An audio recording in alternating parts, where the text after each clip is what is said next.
Hello everyone. तो आज जैसा कि अपग्रेड राउंड स्टार्ट हो गया है, तो अपग्रेड राउंड से related A to Z information हम इस वीडियो में देने वाले हैं। और बहुत सारे स्टूडेंटों का क्वेश्चन आ रहा था कि अब इस बार तो जोसा काउंसलिंग कंप्लीट हो गई है, तो क्या इस बार अपग्रेड होने के चांसेज हैं। तो बिल्कुल इस वीडियो में हम बताएंगे कि अपग्रेड होने के चांसेस कितने हैं, और साथ ही साथ एक बहुत ही इम्पॉर्टेंट इन्फॉर्मेशन, एक बहुत ही इम्पॉर्टेंट लॉजिक हम अपग्रेड से रिलेटेड बताने जाएंगे। चलिए वीडियो को शुरू करते हैं। तो जिन स्टूडेंटों ने हमारे अच्छे अच्छे कमेंट्स लिखे हैं उनके लिए हम पूरी टीम की तरफ से थैंक यू सो मच। और अगर आपको रिस्पांस हमारा अच्छा लगता है तो बिल्कुल कमेंट लिखा करिए, और जिससे कि और भी स्टूडेंट हैं उनको भी एक मोटिवेशन मिले। और चैनल को ज़रूर सब्सक्राइब कर लें, और साथ ही साथ ये बेल नोटिफिकेशन इसको ऑल ज़रूर कर लिया करें, है ना। इससे फ़ायदा आपका ही होगा, क्योंकि कई बार कई स्टूडेंटों ने ये भी कहा है कि सर आपका वीडियो, आपका चैनल अभी जाके पता चला है, जिसकी वजह से हम आपसे गाइडेंस ले नहीं पाए। तो इस वजह से आप वीडियो को लाइक ज़रूर कर लिया करें, उसके बाद ही वीडियो को देखा करें। तो चलिए वीडियो में आगे बढ़ते हैं। तो अप्लाई फॉर अपग्रेड, सबसे पहला इम्पॉर्टेंट इन्फॉर्मेशन है कि अपग्रेड होता क्या है। तो सबसे पहली चीज़ क्या है कि जैसे फर्स्ट राउंड में जो भी ब्रांच आपको मिली है उस ऊपर की ब्रांच को अगर हमें लेना है तो इसके लिए हम अपग्रेड करते हैं। तो अपग्रेड करने का कोई नुकसान नहीं है, इसकी डिटेल वीडियो बनी हुई है, तो हम वीडियो का लिंक भी भेज देंगे। एक हल्का इन्फॉर्मेशन आपको हम बताए दे रहे हैं। तो अपग्रेड करने पर जो भी आपको सीट मिली है वो आपके हाथ से तभी जाएगी जब उससे ऊपर की चॉइस मिलेगी। और ये अपग्रेड करने का दूसरा एक और माइनर कन्फ्यूजन आ रहा था स्टूडेंटों को, अगर आप अपग्रेड के लिए अप्लाई कर दोगे ना तो फिर आपको कॉलेज जो अलॉटमेंट मिला है उसके लिए कॉलेज रिपोर्ट करने की आवश्यकता नहीं पड़ेगी। ध्यान से सुनिए मैं क्या कह रहा हूँ।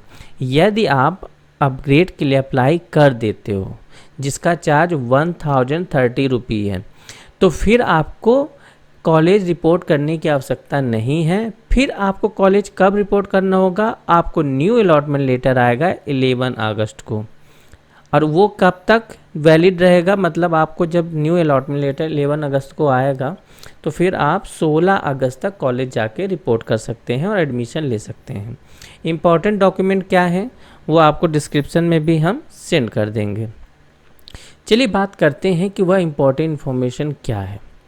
जैसा कि सीधी सी बात है, जोसा की काउंसलिंग कंप्लीट हो गई है, लेकिन ये चीज़ आप क्यों भूल रहे हो कि जैसे ये आप देखिए 7861, क्या लगता है ये स्टूडेंट को SJSITS की CS मिली है तो इसको क्या जोसा में NIT नहीं मिली होगी। सिंपल सी बात है। तो ऐसे कम से कम चलो एग्जाम्पल के लिए मान लेते हैं 15 स्टूडेंटों का, ठीक। तो ये 1500 रजिस्ट्रेशन चार्ज लग रहा था, इसलिए इन्होंने रजिस्ट्रेशन करा लिया। अब ये स्टूडेंट अपग्रेड भी नहीं कर सकते क्योंकि इनकी ऊपर की फर्स्ट चॉइस मिली होगी, तो अब ये अपग्रेड तो कर नहीं पाएंगे, तो ये सीधा सा एडमिशन भी नहीं लेंगे, तो ये सीट वैकेंट होगी कि नहीं होगी। तो सीधी सी बात है, ऐसी बहुत सारी सीट वैकेंट होंगी। अब समझिए कि स्लाइड कैसे होगी। जब ये सीट छोड़ेंगे तो सीधी सी बात है नीचे वाले स्टूडेंट ऊपर आने का प्रयास करेंगे, क्योंकि अपग्रेड राउंड में क्या है कि नुकसान तो है नहीं, क्योंकि जो सीट हमें मिली है वो तो हमारे हाथ से जाने वाली नहीं है जब तक कि ऊपर की चॉइस ना मिल जाए। तो सीधी सी बात है पूरी स्लाइडें होनी है, डेफिनेटली आपकी ब्रांच स्लाइड होनी है, अपग्रेड होनी ही है। हाँ, अगर एक प्रॉब्लम ये है कि अगर ऊपर आपने कोई मिस्टेक या ऐसी चॉइस फिलिंग ना की हो जो हम वो इम्पॉर्टेंट इन्फॉर्मेशन है, इम्पॉर्टेंट लॉजिक बताने जा रहे हैं जो अभी तक किसी भी काउंसलर की वीडियो में मैंने नहीं देखा है या उन्होंने नहीं बताया है।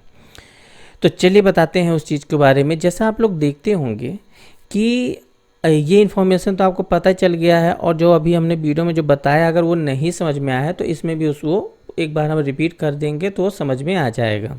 या वीडियो को प्रीवियस करके भी आप देख सकते हैं। तो आपने ये जानकारी ले ली है कि अपग्रेड राउंड में जो सीट हमें अलॉट हुई है, फर्स्ट राउंड में जो सीट हमें अलॉट हुई है वो सीट तो अब हमारा किसी भी वजह से मतलब अपग्रेड करने पर वो सीट तो हमें मिलनी ही मिलनी है, अगर ऊपर की नहीं मिलती है तो क्वेश्चन ये है कि आखिर ऐसा क्यों होता है, आखिर ये वाली चीज़ आखिर ऐसा क्यों होता है कि वो सीट हमारे यहाँ से नहीं जाती। ऊपर मिली तो ठीक, नहीं मिली तो वो वाली तो हमारे पास रहेगी जो फर्स्ट राउंड में मिली है। चलिए इसी लॉजिक को समझ लेते हैं। तो जैसे आपके सामने इस साल का 2023 का मेरिट लिस्ट है, तो आप समझिए कॉमन से। एक्चुअली ये क्वेश्चन एक स्टूडेंट ने हमसे पूछा कि सर ऐसा क्यों होता है, अगर आप बताना चाहें तो बता सकते हैं, बाकी इससे कोई आपका काउंसलिंग में कोई फ़र्क पड़ने वाला नहीं है। चलिए आप लोग इंजीनियरिंग स्टूडेंट हो तो इसका लॉजिक जानना भी चाहिए।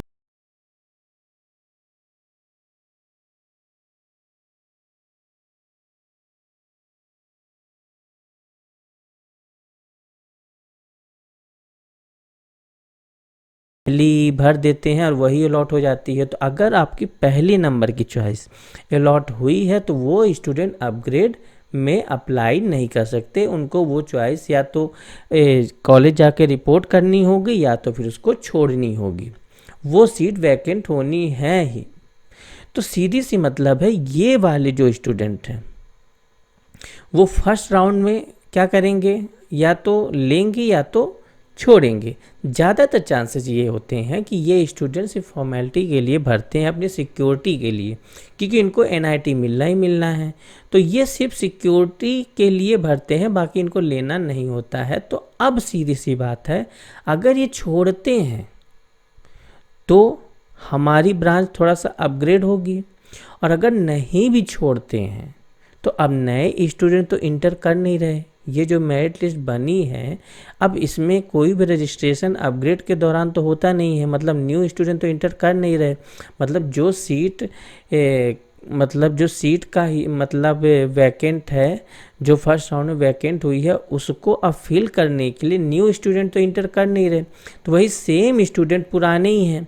तो अब या तो उसमें हम अपग्रेड होंगे या तो जो पोजीशन हमें मिली है वो तो हट ही नहीं सकती। ध्यान से समझिए, है ना, बहुत सिंपल सा लॉजिक है कि सपोज मान चलिए कि मान लो ये 5th नंबर का स्टूडेंट है, या तो इसको वो मिलेगी क्योंकि उससे नीचे तो जा ही नहीं सकता। जैसा कि अपग्रेड राउंड में बताया जाता है कि जो आपको मिली है उसके नीचे तो आप जाएंगे नहीं, जो मिली है उस पर तो रहना ही रहना। तो सीधी सी बात है कि न्यू स्टूडेंट जब इंटर ही नहीं कर रहे तो नीचे हम कैसे जाएंगे, और सीधी सी बात है वो छोड़ते हैं तो ऊपर जाने के चांसेस रहते हैं।